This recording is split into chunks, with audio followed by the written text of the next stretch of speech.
No, it's not the same link. It's just go to the YouTube channel.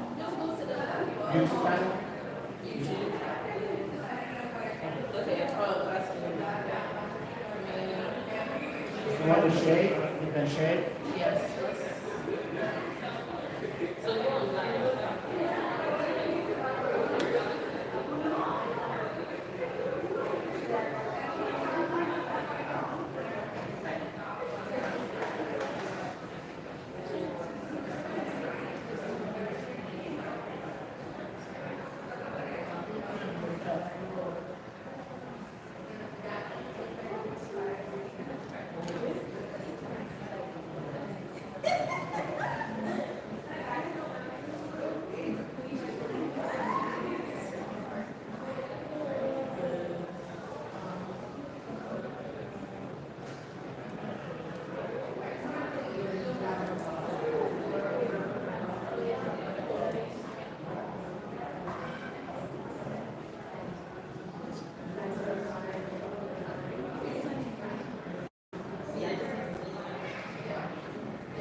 All right, guys.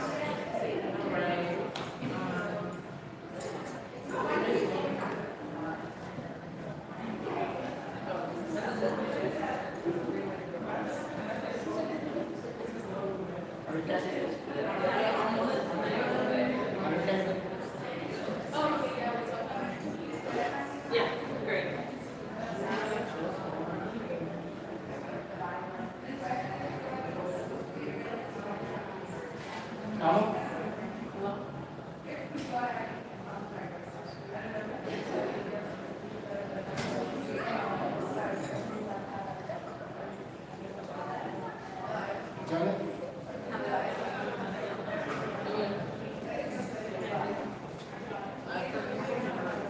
All right, let's do it.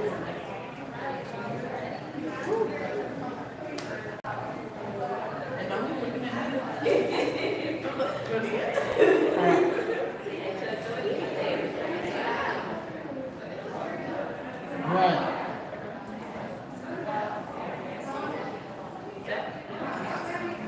Hi guys, my name is Elizabeth, and I will be your host for the show. I just want to know it's about a show that we're going to talk about culture, we're going to talk about music, we're going to talk about life, generational wealth, generational trauma, everything you want to know. So if you want to know, tune in. So today, on today's episode, I have with me my impressions of I'm Maria. I was born and raised in California, but I'm not in My name is Amu. I'm originally from Uganda, East Africa, and I live in Montana. And your host today, Tilda, is from Nigeria, and I'm now currently living in Baltimore. So yeah, so today's topic is going to be about why the youth don't listen to their parents anymore, why they tend not to take their parents' advice. So yeah, that's what I just want to know. What do you guys think? Why do you think us youth tend not to take our parents' advice? I believe that the youth can be influenced by their surroundings, either school, community, neighborhoods that they live in, regardless. So kids and curriculum can be sponges, and so we take in what's around us. If we see that our friends is doing bad, we don't just automatically think it's bad, but our parents can sense otherwise, and we still go with it because they are friends. I think it's about the relationship.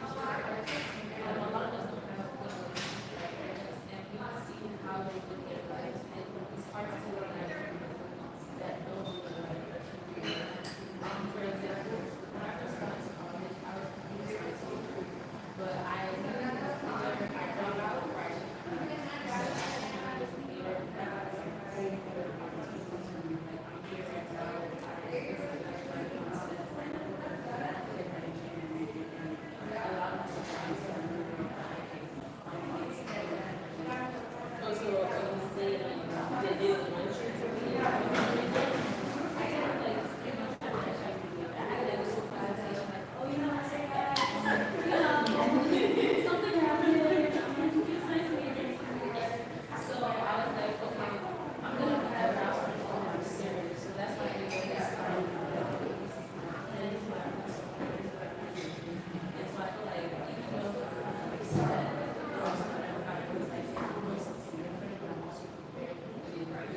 I'm 25.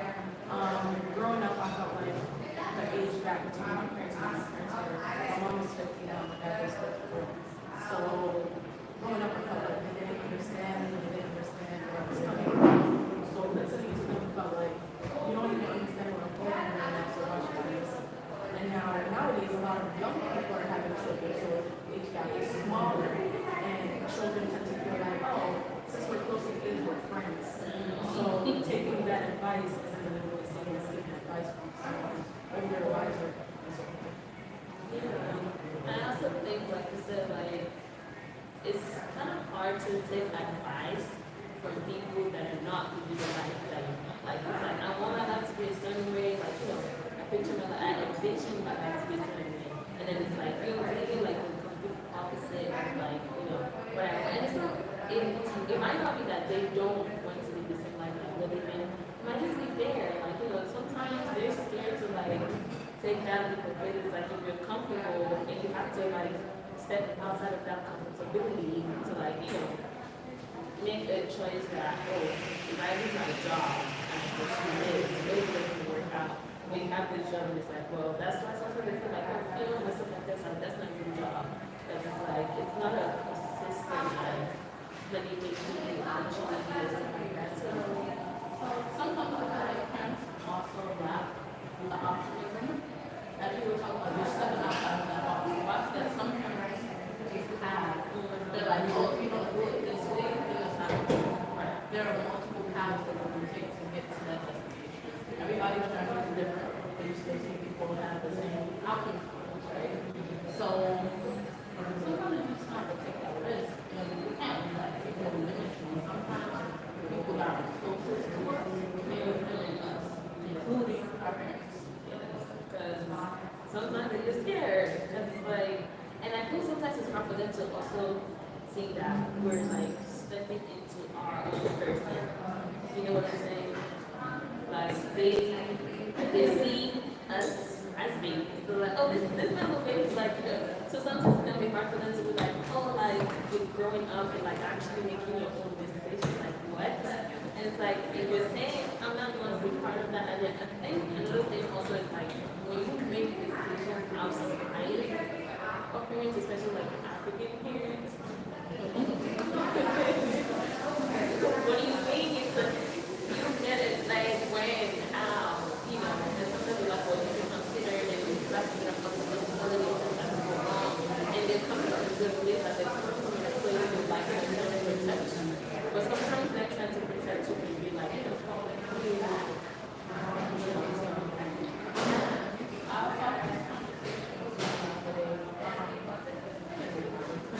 But she was saying how she's proud of where I am now. There are some parents that maybe their children make success. So that's why I'm like, they have to be careful about who are and who are closest to you, because they don't always know. But at the beginning, they can't think that over time, those feelings start to change. They don't think about it. That's why some people have to detach themselves away from their parents, even no matter how much it hurts. And it is best for you and your future. Trauma from parents, how they grew up, they didn't have support of their parents, and so they could pursue whatever they wanted to pursue. They were artists, so now they're here, at this age, they're seeing themselves in us. Right. So they want us to pursue their sport. They're like, oh, I want you to be a doctor because I didn't have that opportunity. That's something I had to have a conversation with my mother is I tried this. I was there for like 3 years doing those clinicals and those studies, but it wasn't for me. I felt like I needed to do this kind of away from it. Thankfully, my parents were really supportive. I understand we're all transition, but a lot of children don't have parents that are supportive. So because of that, they just tend to not listen to them. I also think that the lesson of this, like you said, how to work,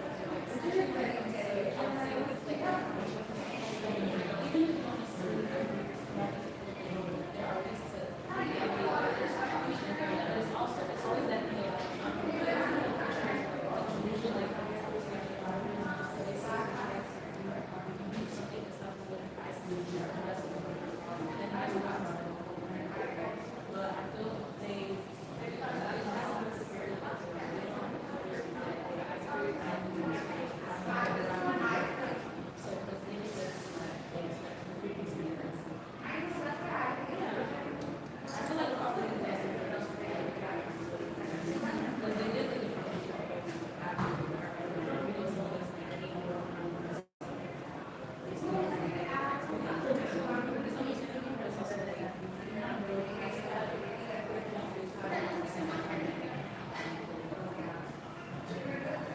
So then I just want to know, do you think the decision that you made today, or like where you are today, like your goals do have influence in that way? Yes. Okay, so then do you think if they didn't play that role, would you still be here? Like would you take some of the advice that they gave you? Would you still be here? Or is it like, oh, I can figure this out on my own? a little bit more time. I believe if what is meant for me will be for me. True. I do believe in the butterfly effect. Change one thing and make it different. It possibly will to get to like support. I think it's more so that I would say that it's more so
Eventually you'll get to where you're meant to be. You might see something, but it's not always meant to be. It's always better. Personally, for me, I feel like my parents weren't there to guide me and support me. I definitely would not be in this position. I'm lazy. Like, and a part of it is how I was raised, because back home, I come from affluence, so I had everything done for me all the time. So when we moved to the States, it was a different transition process. Now I'm learning how to, oh, I have to clean my own room. I have to put my own drink. I didn't have to do that back home. I didn't have to clean my room. I didn't have to do chores. I didn't have to do anything. So when we came here, and it was like a shared in finances and everything, I had to learn all that from scratch. I was like 9, 10 years old. Now I'm learning how to do things that most people would have to do before. So if it wasn't for them being there and supporting me and teaching me how to do it, I wouldn't have to do this. I wouldn't have to do it. So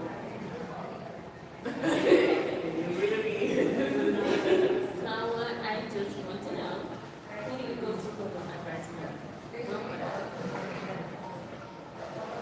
it depends on the situation. It depends on the situation. If I'm talking about finances at school, I'm going to my dad because he's good in the education field for so long. He's working on his second PhD right now.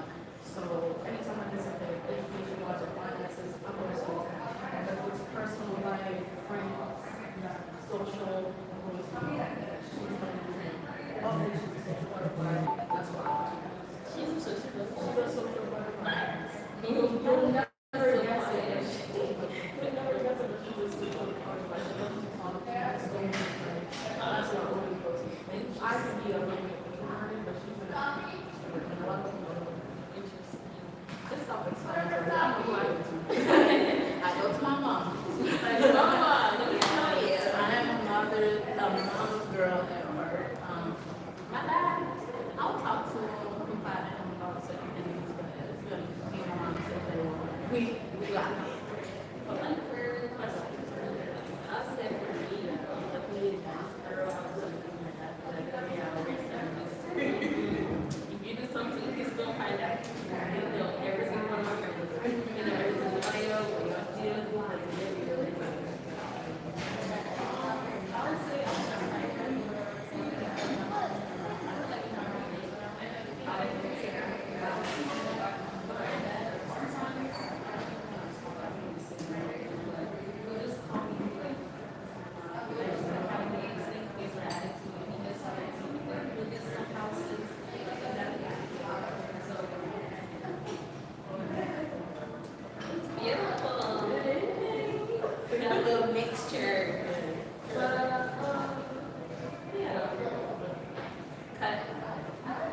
That's good. All right. This is just the first time, right? All right. So let's find this topic to close it up. Okay. So what do you think that we can just one question to close it up? What fall in your mind? Amo, Junior, Jojo. What do you think?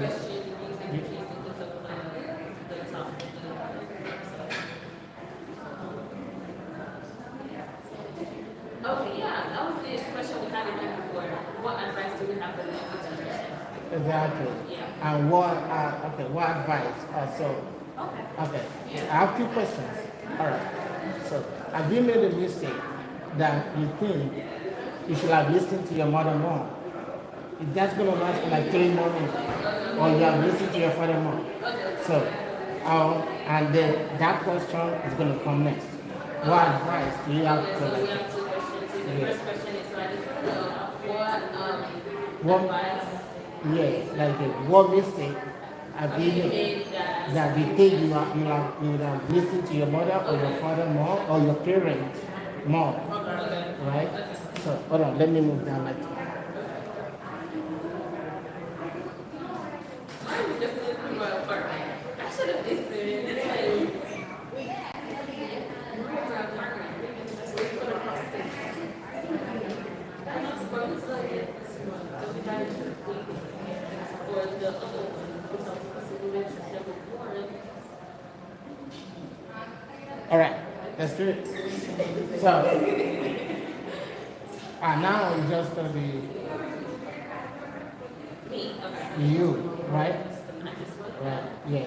So am I looking at the camera or looking? Just ask who's gonna answer. Who do you want to ask the question? Okay. I'm asking, but I want you to answer first. Okay, all right. Now, go ahead. So if you want to close up, then you say, after the question, you don't have to look at the camera. Then after everything, then you say, so this is the first episode of I Want to Know. Please, we are coming next time. Just catch us. Something to us. Something. Then you look at the camera again. But this one, you're not looking at. Go ahead. Okay. Alright, so I just want to know what mistake have you made that made you think, oh, I should have listened to my parents. When I transferred schools, I changed my major twice. Whoa. Is it twice? Twice. So what? So when I first started college, I was at Penn State, and I was a molecular biology major. And my experience there was not great. I experienced a lot of racism, especially from the administration staff, not only the students, but the staff. I come into the room and it's the professor. It's not even my classmates. And it took a toll of my mental health, my mental support, and the pandemic had just hit as well. So it was like, okay, it might be a good idea to transition. So I transitioned, I applied to Oregon, and I still wanted to be STEM because it was a passion that I've been for all my life. So I was like, okay, maybe I'll just be biology. When I got there, the biology department was a mess. I was crying tears I've never cried. I was crying every day on work that I already had a year. These were classes that I've known how to do for years, but the environment wasn't very good for me. And I was talking to my advisor, and they were like, okay, well, what's another passion you have outside of medicine and STEM? Like, what do you want to do? Like, what's the key? And I was like, I really just want to help people. It doesn't have to be in STEM or in medicine. I just want to help people. And at the time I was tutoring, and I really liked it. So I was like, we can sure it's education. The education department was supportive, so transfer to education. When I got to education, everything was great up until when we were about to start phase 1 and phase 2. My health deteriorated. I needed to get surgery for fibroids. So for like an entire semester, I was fasting. And I emailed my professor, and I was like, not going to be here, getting surgery. There is election surgery. I might not be able to go out of surgery. And that woman looked at me and said, then die. Because she thought I was joking. Oh, no, you've been missing school for like a semester. You're joking, right? I'm not playing. So why would I email me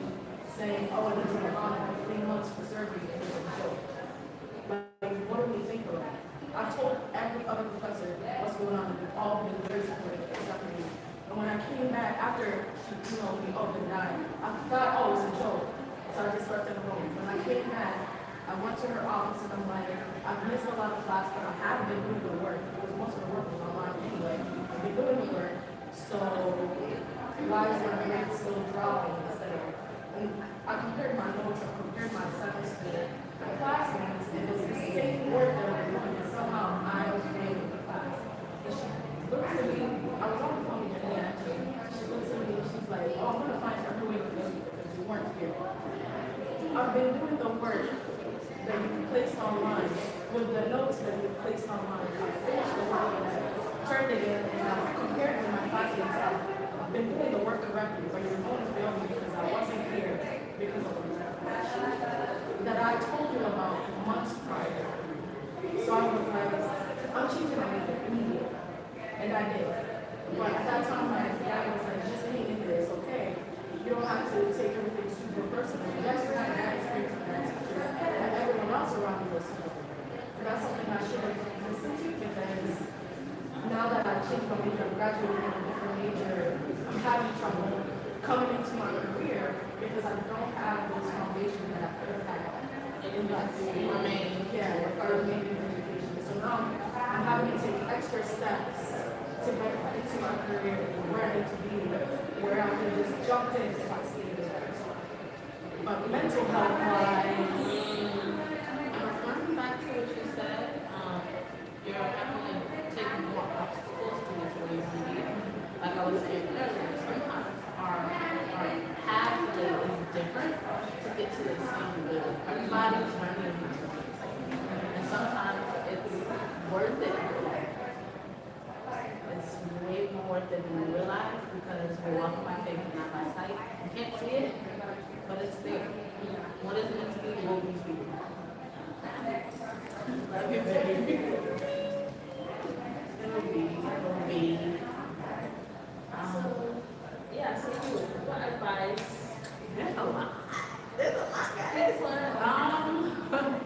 And just follow my intuition. My mom didn't always follow my gut, follow my discernment. Most of the time I follow it, but now, but I don't know. Am I the only one good at few things? Sometimes, yeah. But sometimes I should follow my discernment, and even when I know it's like that gut feeling and it's repetitive, like you're getting close, you're getting hot, and you're getting closer to this, just cut it off right in the finger without going too deep about it. So, following my discernment, I don't always do that, even though I know I should. Mine would be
Yo, I was trying to move. I should have just listened when they said wait to get an apartment. I was like, no, it has a beautiful view. It's like a penthouse. I'm going to get it. I should have listened when they said, just wait, be patient. Patient is key, y'all. It's a virtue. It's, take it. Patience is a virtue. Sorry, auntie. I should have listened. I should have listened to you. Well, I did not listen. I was like, I'm getting it now. I'm having trouble with the apartment. I was like,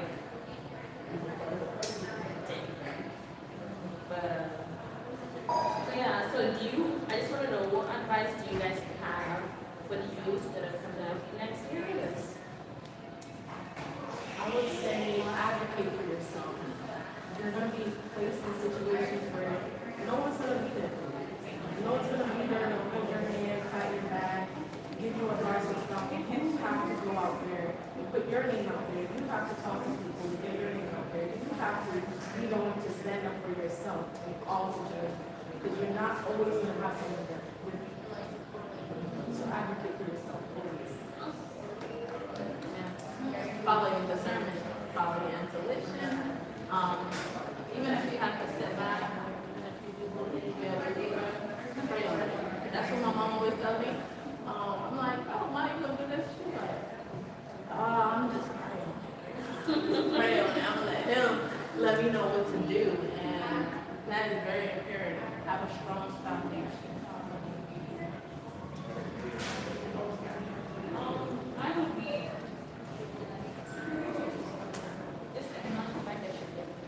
Everybody's like, everybody's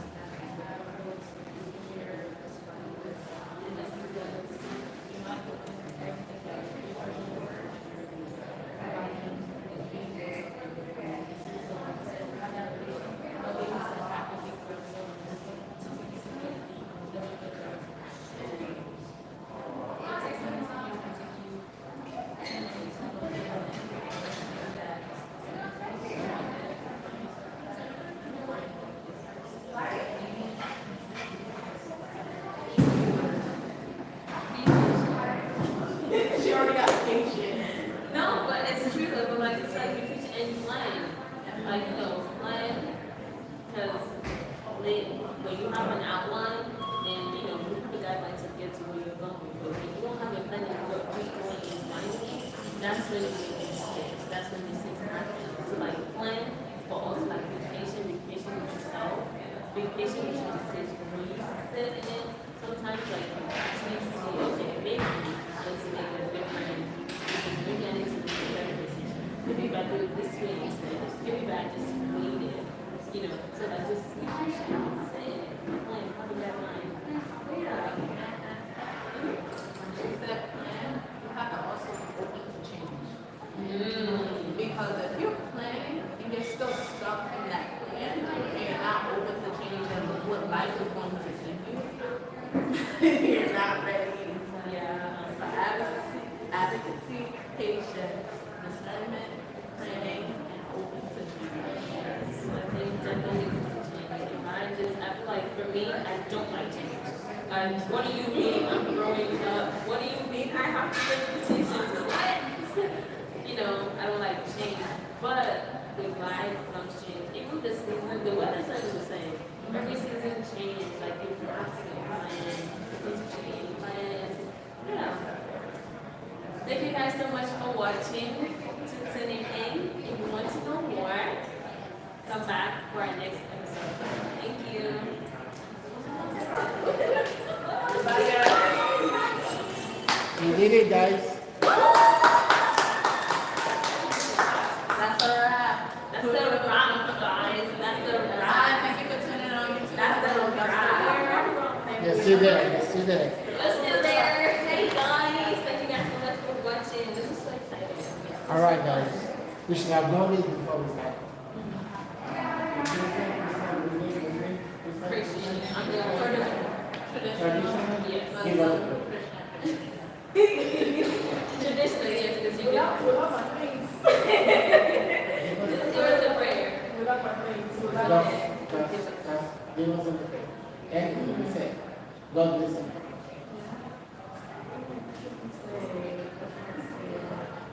Anything that's on the market, how are you feeling right now? Possibilities, what's going to come, Say it into the air. Say it into the air. Come on. Like 30 seconds. Like 30 seconds. Yes. I will, we will, You will. I will make it easy. start off there. That's a long Then, Father, we thank you for allowing us to be here today, coming together, being able to express ourselves in a space that we all feel comfortable, and being able to get to see each other's perspectives. What we may disagree or agree with, like most of it was very agreeable, and allowing us to continue the experiences that we had in life and the experiences that will come in life, and allow ample amount of opportunity and success to come our way, and allow us to be content in what we are doing. And thank you. Thank you for all.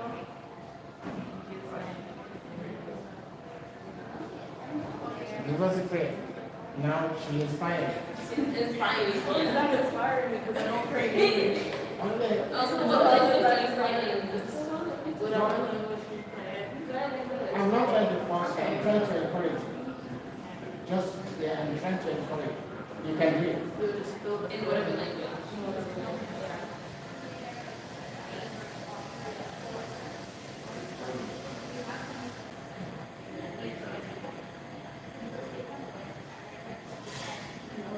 Close your eyes. Close your eyes.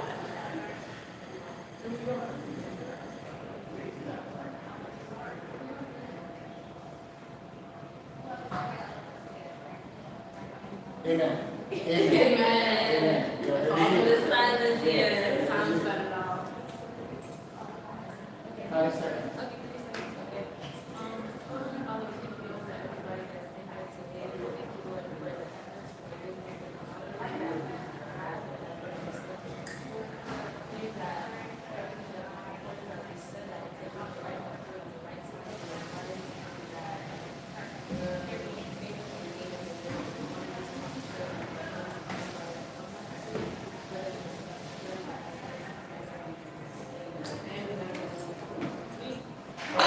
You.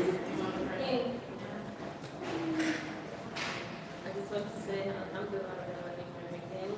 Thank you Allah for bringing this idea to us, to Max, and for giving us the opportunity to be here, for giving us the wisdom and knowledge and understanding and then to be able to articulate the things that we're saying, to understand, and yeah, thank you very much. All right. Let me pray. I like praying a lot.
Sorry, sir.